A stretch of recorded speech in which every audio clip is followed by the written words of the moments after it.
Today's video wasn't in my content calendar, but life happens and I was mugged 10 days ago when I was walking back home from the theater. So I thought that I should use my experience and inspiration to share some safety tips with you, because if you're like me, then you love London's nightlife and you love going to theater and concerts and experiencing the best that this city has to offer. And it's not fair that you need to compromise on your safety by just literally walking back home. So let's discuss, is London a safe city? And I'm going to share my story with you alongside 5 essential considerations that I'm going to have moving on from this experience. So the first and the biggest question, and probably the hardest one to answer, is London a safe place to be, to visit, to spend some time in? And generally the answer is yes. It is a very big city with 9 million people living in it, of all different cultural backgrounds, and this is so beautiful, and its diversity is its biggest strength. But this also means that there is a diverse way that people go about the city, that you can get the most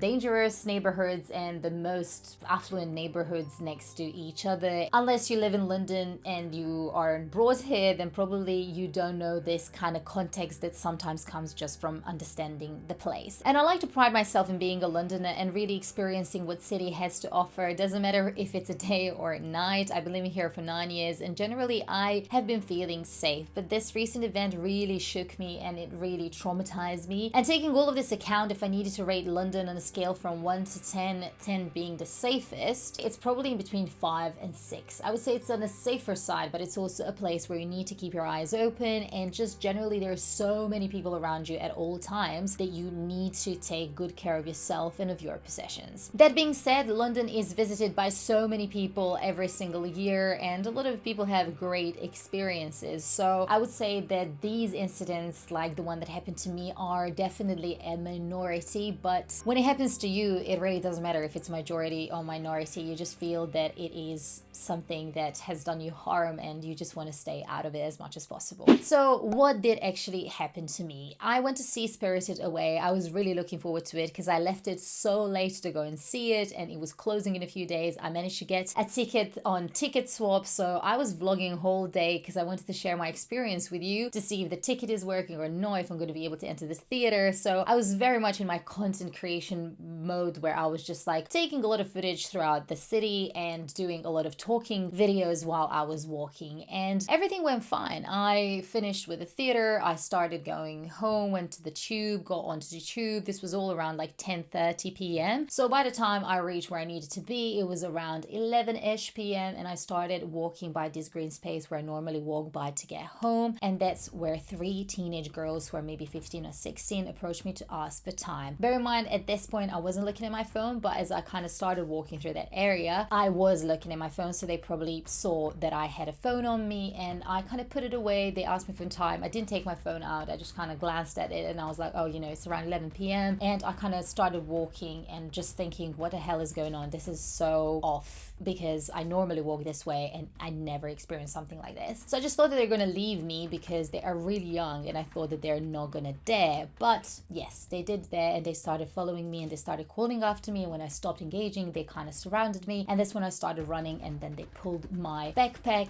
and they started kind of hitting me, which is how I got this eyebrow souvenir, which I hope goes away with time. But basically 2 of them attacked me there while the third one slipped her hand into my inside jacket pocket and she ran off with my phone. When I think the 2 of them clocked that they have the phone, they kind of loosened up in terms of like not attacking me anymore, and somehow I just managed to escape and run towards my house, which luckily was nearby. As you can tell from the story, this is an extremely unpleasant experience that no one wants to go through. It is something that I need to process for days and weeks to come, and I just hope that soon enough I will feel comfortable to live my life like I used to. Well, this is a very traumatic story. I think that there's a lot to learn from, and something that I'm planning to do moving forward are these 5 essential tips that I also want to share with you, and these are some considerations that I will have now every time when I go to the theater. One big consideration to take into account is the starting time of the show and the ending time of the show. In most cases in the West End, you will be going for a show at 7:30, and I would say the majority of the shows in the West End end within 3 hours. Normally it's between 2.5 and 3 hours, which means that you will be leaving leaving the theater around 10:30, and then heading home unless you're going for a drink or something after the theater. If that is the case and you are heading home, then in most cases you're going to hop onto your tube, and probably your journey is going to be around half an hour. And then from the tube station to your accommodation or your home, you're going to have in between 5 to 10-15 minutes of walk. And this is exactly where things kicked off for me. It was on the walk from the station to home, which is not longer than 8 minutes, which I would consider pretty standard for London. So I think when you take into account all these timings, this doesn't only apply for shows in the West End. I would say if you're going for a concert at the O2 or somewhere else, like a bigger event, you will be coming home in that bracket in between 10:30 and 11:30, or maybe up to midnight, depending on where you live. So it is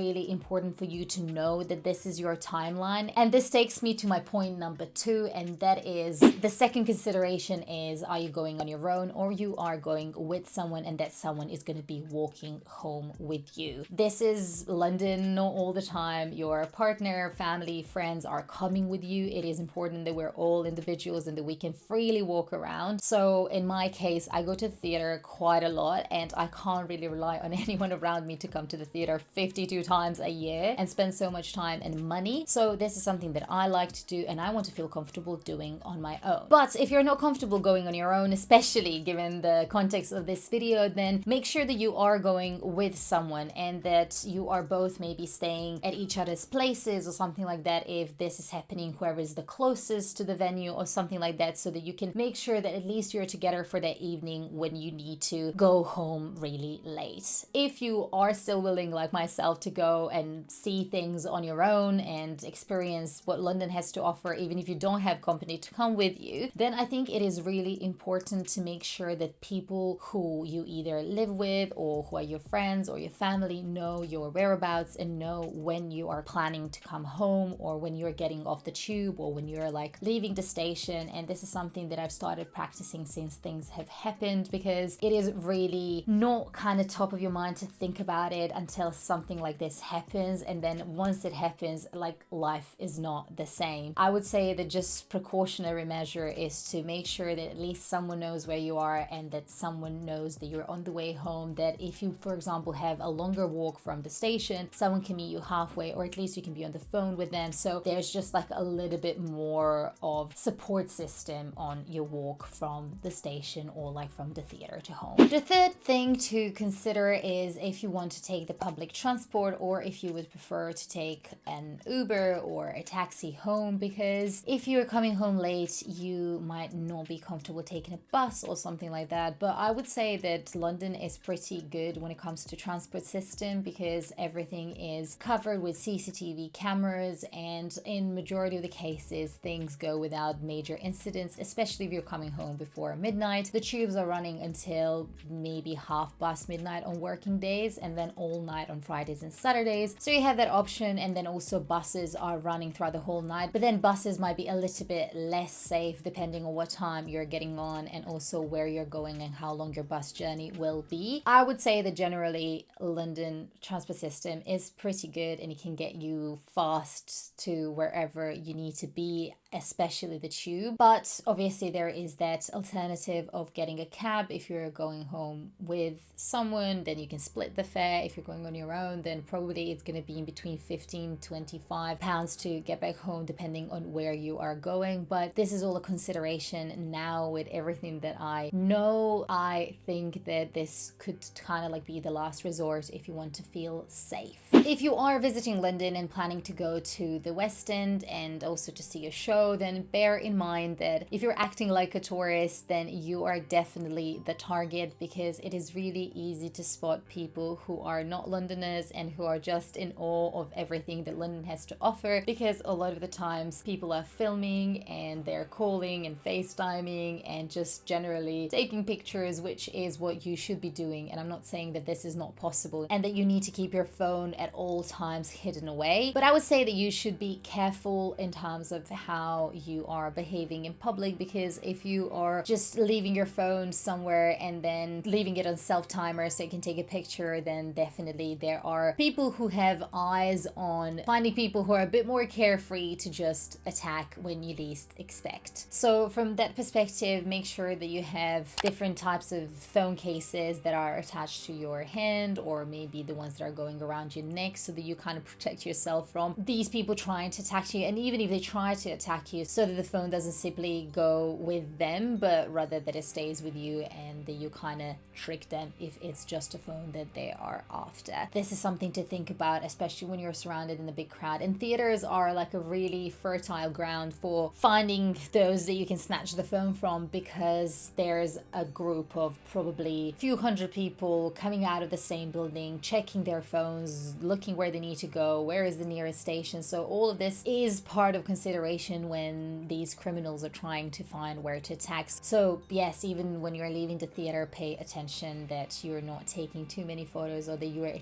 least like aware of your surroundings, or if someone passes on a bike or a moped, that you kind of let them go and then you can take the photo. My fifth essential tip is that if none of the above works for you, and if you feel unsettled just by thinking about it all, you should consider a matinee performance. This is something that I've started exploring, and actually yesterday I went to see my first matinee performance. It was a Saturday, it was at 2:30, and by the time it finished it was 5:30, so I was able to go home and be home before dark, because that is now a big consideration for me until I fully recover from this experience. And it was great. I didn't need to pay much more, and there are plenty of shows on the West End that are offering matinee performances, and not only just during the weekend but also throughout the weekdays. In my case, I can only go during the weekend because I'm working on the weekdays, but if you happen to be in London, if you're spending prolonged time here and you're actually on your annual leave and you don't need to work, then probably on a Thursday or a Wednesday or Tuesday you can also get a ticket for matinee performance, and then you don't need to think about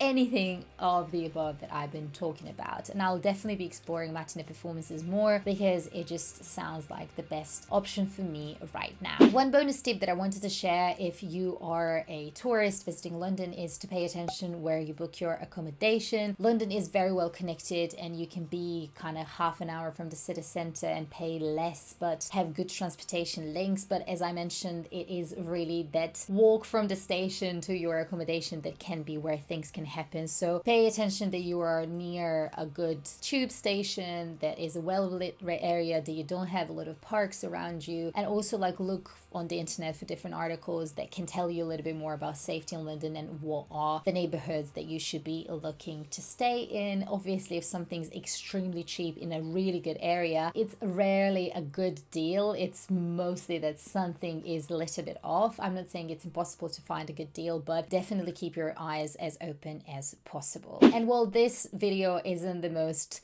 happy one, and it's not something that I wanted to talk about, at the same time I don't think that these experiences should prevent anyone from visiting London, enjoying London, exploring amazing cultural scene that in majority cases happens after 6 p.m. and when the dark hits. So I'm definitely not planning on staying at home because of this experience. I still need to sort out my phone, and this is why the quality of this video is probably a bit compromised. But I think as soon as that is done, I'm back on the road and doing videos for you guys, and also exploring new shows. So if this has not scared you off and you're still planning to visit London and see some of the shows that are currently on, then check out this video where I'm talking about my 7 favorites that I've seen so far and how you can still see them.